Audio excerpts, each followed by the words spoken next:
ஈரோடு இடைத்தேர்தலில் சுயேட்சையாக போட்டியிட வேட்புமனு தாக்கல் செய்த அதிமுக நிர்வாகி கட்சியிலிருந்து நீக்கம் செய்யப்பட்டுள்ளார். வரும் பிப்ரவரி 5ஆம் தேதி ஈரோடு கிழக்கு தொகுதிக்கு இடைத்தேர்தல் நடைபெற உள்ள நிலையில் அதிமுக தேமுதிக தேர்தலில் போட்டியிடப் போவதில்லை என்று அறிவித்துள்ளன.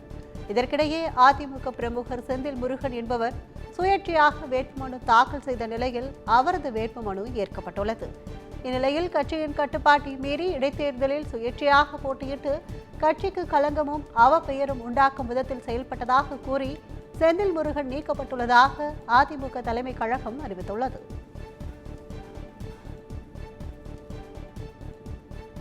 நெல்லை மாவட்டத்தில் ஓரிரு இடங்களில் இன்று கனமழை முதல் மிக கனமழைக்கு வாய்ப்பு இருப்பதாக வானிலை ஆய்வு மையம் தெரிவித்துள்ளது.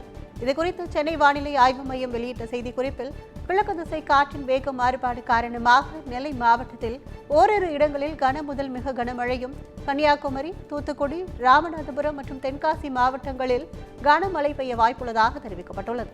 சென்னை மற்றும் புறநகரை பொறுத்தவரை வானம் பொதுவாக மேகமூட்டத்துடன் காணப்படும் என்றும் நகரின் ஒரு சில பகுதிகளில் இடி மின்னலுடன் கூடிய மிதமான மழை பெய்ய வாய்ப்புள்ளதாகவும் கூறப்பட்டுள்ளது.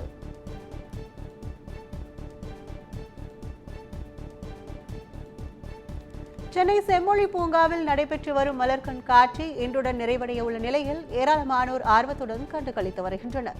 கடந்த 2ஆம் தேதி செம்மொழி பூங்காவில் மலர் கண்காட்சியை முதலமைச்சர் மு.க.ஸ்டாலின் தொடங்கி வைத்தார். இதில் ஊட்டி தாவரவியல் பூங்கா போன்று அமைக்கப்பட்டுள்ள செம்மொழி பூங்காவில் கோவை, கொடைக்கானல் உள்ளிட்ட பல்வேறு பகுதிகளில் இருந்து அரிய வகை மலர்கள் கொண்டு வரப்பட்டு 30 லட்சம் மலர் தொட்டிகள் இந்த மலர் கண்காட்சியில் இடம்பெற்றுள்ளன. நேற்று வரை 1,15,000 பேர் பார்வையிட்ட நிலையில் இன்றுடன் நிறைவடைவதால் பொதுமக்கள் அதிக அளவில் குவிந்து வருகின்றனர்.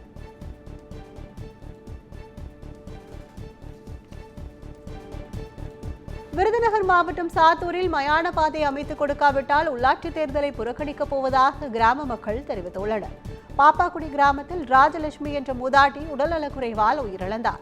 இதனைத் தொடர்ந்து அவரது உறவினர்கள் அப்பகுதியில் உள்ள மயானத்திற்கு உடலை எடுத்து சென்றனர். ஆனால் மயானத்திற்கு செல்ல சரியான பாதை இல்லாததால் காட்டு வழியாக உடலை தூக்கி சென்றனர். அப்போது ராஜலட்சுமியின் உடலுடன் உறவினர்கள் கீழே விழுந்தனர். இந்நிலையில் மயானத்திற்கு செல்ல பாதை அமைத்து தர வேண்டும் என்றும், இல்லாவிட்டால் உள்ளாட்சித் தேர்தலை புறக்கணிக்கப் போவதாக தெரிவித்துள்ளனர்.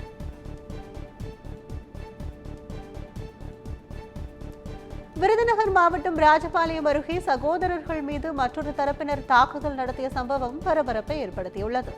ஐயனார் கோவில் தாட்கோ காலனியைச் சேர்ந்த சின்னத்துரைக்கும் அதே பகுதியைச் சேர்ந்த மற்றொரு தரப்பினருக்கும் கோயில் நன்கொடை வழங்குவதில் தகராறு ஏற்பட்டுள்ளது.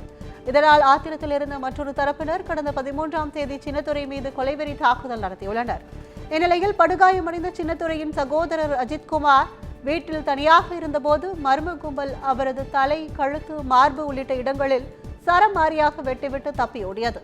இதில் படுகாயமடைந்த அஜித்குமார் ராஜபாளையம் அரசு மருத்துவமனையில் சிகிச்சைக்காக அனுமதிக்கப்பட்டுள்ள நிலையில் காவல்துறையினர் குற்றவாளிகளை கைது செய்யவில்லை என பாதிக்கப்பட்டவர்கள் குற்றம் சாட்டியுள்ளனர். புதுச்சேரியில் தலைக்கவசம் அணிவதின் அவசியத்தை வலியுறுத்தி நடைபெற்ற பேரணியில் 200க்கும் மேற்பட்டோர் கலந்து கொண்டனர். தேசிய சாலை பாதுகாப்பு மாதத்தை முன்னிட்டு புதுச்சேரி போக்குவரத்து துறை சார்பில் ஹெல்மெட் விழிப்புணர்வு வாக்கத்தான் நடைபெற்றது.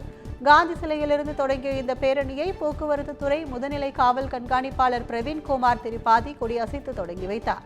இதில் கல்லூரி மாணவர்கள், தன்னார்வலர்கள் என 200க்கும் மேற்பட்டோர் கலந்து கொண்டு முக்கிய வீதிகளில் விழிப்புணர்வு பதாகைகளை ஏந்தி சென்றனர்.